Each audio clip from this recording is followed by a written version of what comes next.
Welcome to NIACC Rewind. I'm Chris Frenz. The NIACC men's basketball team topped Riverland Community College 94-63 last Wednesday. Sophomore Sam Scogan led the Trojans with 25 points, and sophomore David Humphreys recorded his second career triple-double with 16 points, 15 rebounds, and 10 assists. NIACC is now 10-2 overall. They host Marshalltown Community College on Wednesday in the NIACC gym. Game time is set for 7 o'clock. The NIACC women's basketball team topped Riverland 95-48 last Wednesday. Sophomore Latika Thompson led the Lady Trojans with 20 points, 5 assists, and 4 steals. NIACC averages 104.3 points per game, which leads all NJCAA Division II teams. The Lady Trojans also lead the nation with 109 three-point goals. The NIACC women's basketball team is now 9-0 overall. They play at the Grandview College Junior Varsity on Thursday. Game time is set for 7 o'clock. Also, the number 4 NIACC wrestling team returns to action Saturday at the Simpson College Invitational in Indianola. We'll be right back to visit with NIACC women's basketball coach Kelli Terrell in just a moment.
Welcome back to NIACC Rewind. We have Kelli Terrell with us now, the women's basketball coach here at NIACC. Off to a fantastic start here, Kelli. 9-0. Obviously, this is exactly where you wanted to be, and you've had a couple of tough contests in there. You had a nice game against a Kansas City, Missouri team that was pretty game here last week, I guess, against Ellsworth. But now you got a Grandview JV team coming up, and then, of course, Kirkwood, a big one right before the holiday break. Yeah, we've been playing very well so far. Obviously, with a 9-0 record, we're pretty happy with that. Had some tough contests in there, you know, the toughest one recently against Kansas City, Kansas. But the girls, I think they really needed that hard-fought win, give them a little taste, because that's what mostly the remainder of our season is going to be like. Mm-hmm. Got a great mix of freshmen and sophomores here this year, and boy, it seems like they're very cohesive. I mean, there's nobody, hey, I want the ball, I want the ball, I want the ball. They're really distributing it very well. Yep, they understand. You know, obviously with 10 sophomores, they had that chemistry right off the bat coming in, so they had something to build on. But the freshmen have really gelled in there nicely with the sophomores, especially on the court. The whole team, you're right. I mean, we're first in the nation with assists per game, so that just goes to show how much we like sharing the ball. And you know, who puts the ball in the basket doesn't really matter to these girls. They just want to play together and get the victory.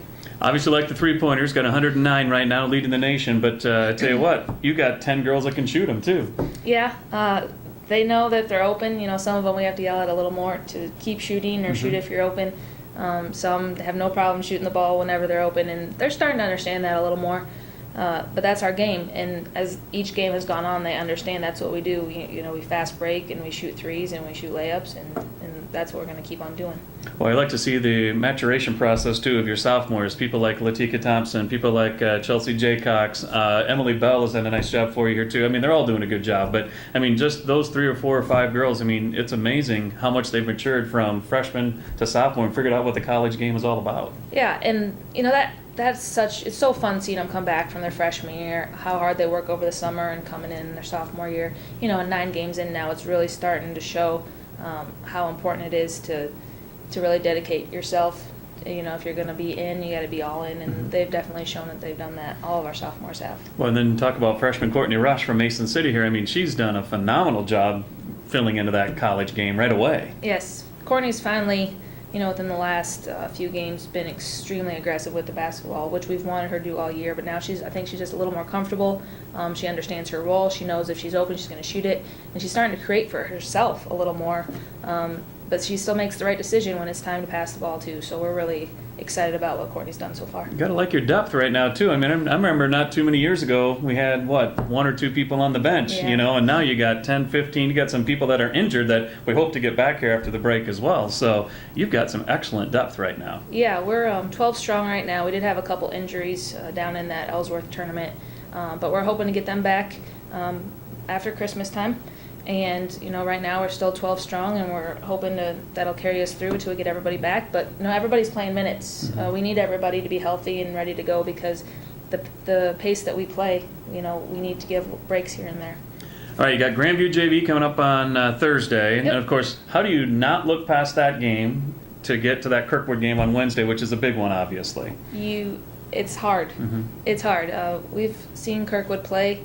We're going to go see him again next week, but we really have to focus on getting this next one on Thursday. And the girls know that. I haven't really mentioned Kirkwood much, but they know it's there. Mm-hmm. But, they have to get through finals first, too, and we have to, we'll get through Grandview, and then next week we'll be all focused on Kirkwood. We have all week to focus on them, so that's our plan, and that's what we have to do. We can't look by anybody right And now. obviously, you know as well as I do that Grandview's looking at you guys, and I don't know if the rankings came out or anything like that, or when they come out, but they're about to be thinking, hey, we're a 4-year school, we want to knock these junior college people off, right? Right. Grandview JV beat us twice last year. Yeah. So, the girls, that was one of the worst games we played all years down there at Grandview. So, I have been, that's been in the back of my mind.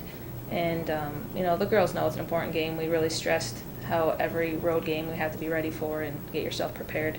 It's a little tough transition with how many home games we had, and now we're back to going on the road quite a bit. So they have to learn how to prepare themselves and to be ready when they get in the locker room. I don't know if we'll get you on again before the Christmas break here too. So what does the holidays consist of? I know you got a tournament you're in, so how does practice schedules? Do girls get to go home? What happens? Sure. So next week obviously is finals and preparing for Kirkwood, so that'll be big on the girls' mind. And then after the Kirkwood game, they go home for about a week. And then after Christmas, they come back, and that's when we start preparing for a holiday tournament. Okay. Where we go to Peoria on the 28th, 29th, and 30th to play 3 games back to back to back.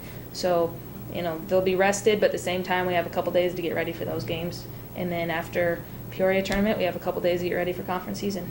Awesome. Well, it's been a fun first half of the season, that's for sure. We can only hope for the best here in 2014 too, right? Still a little bit of work to do here in Yeah. 2013, but looking forward to next season, next year as well. Right. Yep. We know that conference is going to be tough this year.